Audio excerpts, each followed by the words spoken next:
이 이야기를 시작하기 전 함께 볼 영상이 있습니다. 저희가 기자님들에게 영상을 하나 보여드리려고 합니다. 웃으면서 편하게 보시면 되는 영상이니까 긴장하지 마시고. 2010년 서울에서 열린 G20 폐막 기자회견장입니다. I feel obliged to take maybe one question from the Korean press, since you guys have been such excellent hosts. Anybody?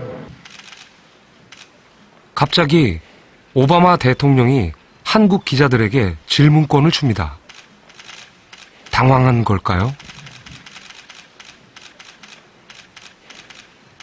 어색한 침묵이 흐릅니다.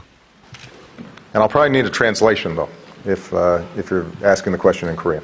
In fact, I definitely will need a translation.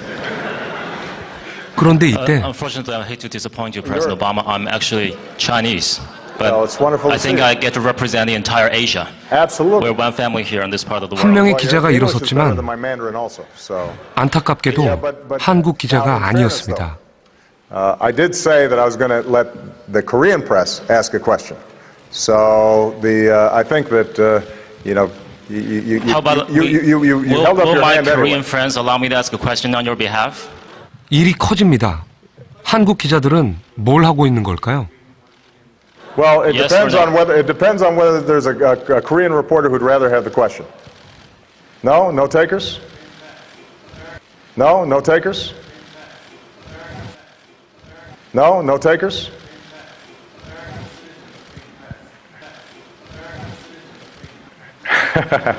Oh, this is getting 참 난감합니다. I expected.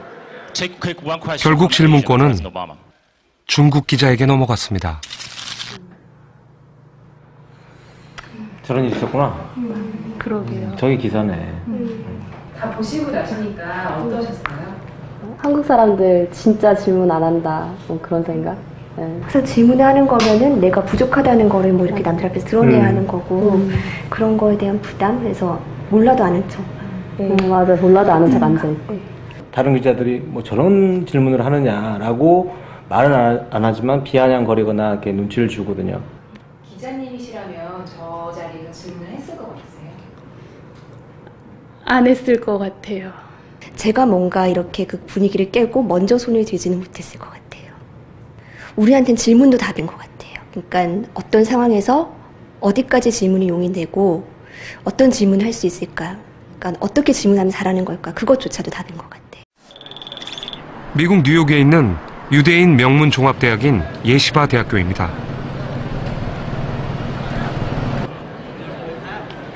이곳에서 우린 놀라운 광경을 볼 수 있습니다.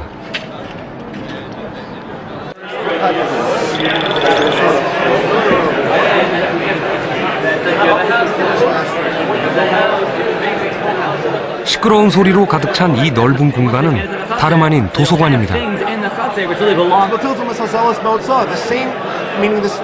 학생들은 책을 펴놓고 큰 소리로 떠들고 있습니다. 언뜻 보면 상대에게 화가 나서 따지는 것처럼 보이는데요. So we are talking about Friday. I think so. Fine. So we're talking about Friday. Let's just try to. If we're running out of possibilities, we're running out of possibilities. What are we gonna do? Literally.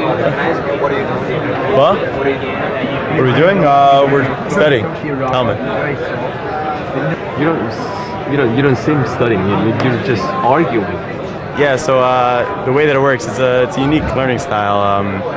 Basically, the way it works is you learn in pairs called chabrusas. 학생들은 지금 하브루타 중입니다.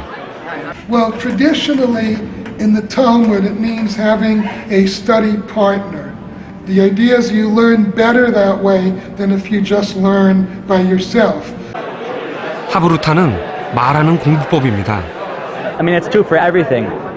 That speaking out an idea makes it clear for you. Also helps you remember what you're learning. Just teaching it over to someone else. For sure, it's radically different. You know, there's a saying that goes, if you can't, some of us, are, as a favorite is, if you can't say it, you don't know it. If you, a lot of times, you think you know something you think makes sense, then you say it out, it sounds ridiculous, or you say it and you're 유대인은 세계 인구의 0.2%밖에 되지 않습니다. 하지만 역대 노벨상 수상자 중 22%가 유대인이죠. 2013년에는 12명의 노벨상 수상자 중 절반이 유대인이었습니다.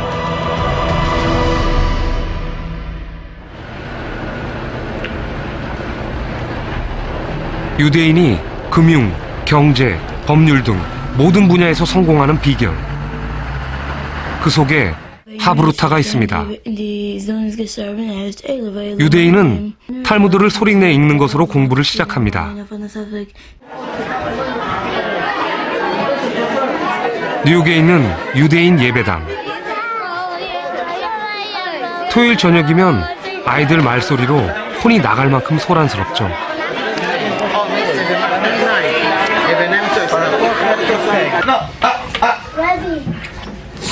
교실도 마찬가지입니다.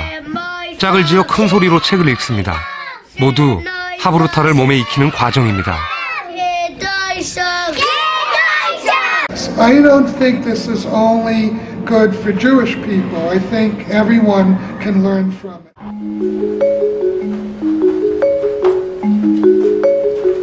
우리도 잠깐 공부를 해볼까요? 도서관 모양의 조용한 공부방입니다. 한 사람씩 칸막이로 나뉘어져 있죠. 지금부터 8명의 대학생들은 서양사의 한 부분을 공부하게 됩니다. 3시간 뒤 시험을 보기로 했습니다.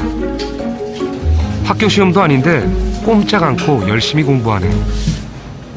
이렇게 열심히 해요? 시험 본다고 해서 옛날부터 시험 보면 막 연도 나오고 무슨 국가 이름 나오고 그런 것들 많이 나오잖아요. 일단 그런 것도 외쳐하고 있어요. 초반에는 형광펜으로, 그러니까 눈에 들어오는 문장 같은 거 형광펜으로 쳐서 먼저 한 번씩 다 읽고요. 그 형광펜 친 거랑 친 거를 쓰면서 노트 정리식으로 공부하고 있어요. 그런데 같은 시간 아래층에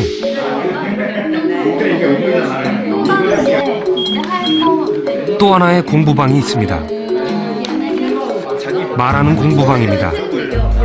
이 방에서는 혼자 공부해서는 안 됩니다. 서로 묻고 설명하며 공부해야만 하죠. 다들 혼자가 익숙할 텐데 시끄러워 공부가 되기나 할까 걱정입니다. 결국에 이 식민지들까지 다 이어서 하나의 큰 제국으로 같은. 그래도 공부가 재미있어 보입니다. 줄을 많이 치시거나 그러시진 않으셨네요. 이거 진짜 기억하고 보지 않고 말해야 된다고 염두에 두고 보니까 좀 더 이 기억을 주입시킬 때부터 좀 짜임새를 내가 먼저 구축하려고 노력을 하게 된 것 같아요.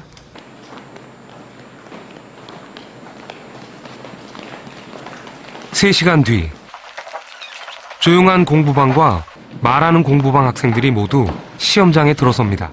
시험을 시작을 하겠습니다. 네, 문제지 펼치고 시험 문제 풀어주세요.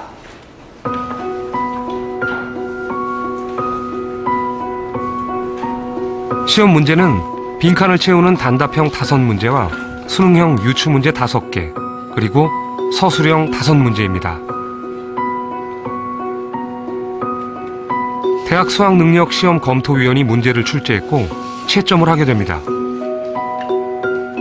시험 시간은 1시간입니다. 조용한 공부방 학생들입니다. 잘 풀고 있을까요? 막상 시험지를 받고 시험 문제를 풀려고 하니까 딱 그 중요한 부분에서 생각이 안 나고 막상 시험지를 보니까 잘 안 되더라고요. 이쪽은 말하는 공부방 학생들입니다. 어디가 시험보다 잘 봤을 것 같아요? 확실히 여기가 더 잘 봤을 것 같은데요. 자기가 아는 게 모르는 게 나오니까 아는 거는 제끼고 모르는 것부터 먼저 공부할 수 있는 그렇게 되거든요. 내가 설명해 줄 때 내가 잘 모르는 부분을 스스로 캐치할 수 있다는 거. 오늘 배운 부분만큼은 좀 그래도 많이 기억에 남겠죠. 달랐던 것은 3시간의 공부법. 정말 말하는 공부방이 시험을 더 잘 봤을까요?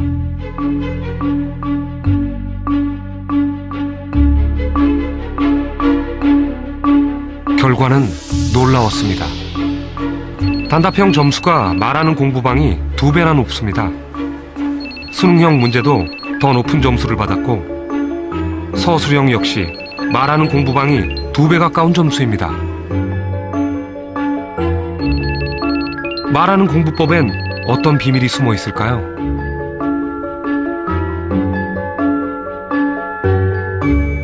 아마 처음 이런 장면을 보신 분들께서는 많이 놀라셨을 거예요. 그런데 이게 심리학자들의 눈으로 보기에는 그다지 놀라운 결과가 아닙니다.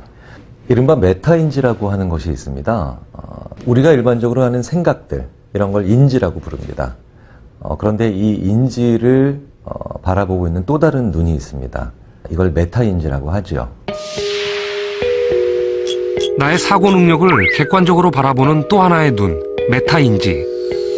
메타인지는 내가 아는 것과 안다고 착각하는 것을 파악하는 능력입니다. 나 자신을 아는 거죠. 그렇다면 어떻게 하면 메타인지를 상승시킬 수 있을까? 바로 이 설명에 그 해답이 있습니다.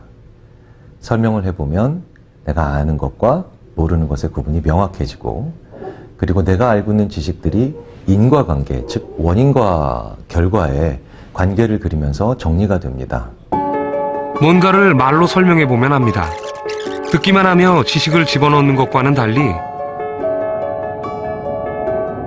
말로 설명하면 내가 아는 것과 모르는 것, 필요한 것과 필요 없는 것이 생각으로 정리되는 걸 느끼죠.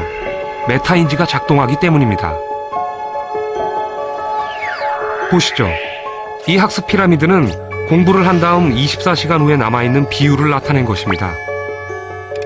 듣는 공부는 5%가 남지만 말하는 공부는 90%가 남습니다.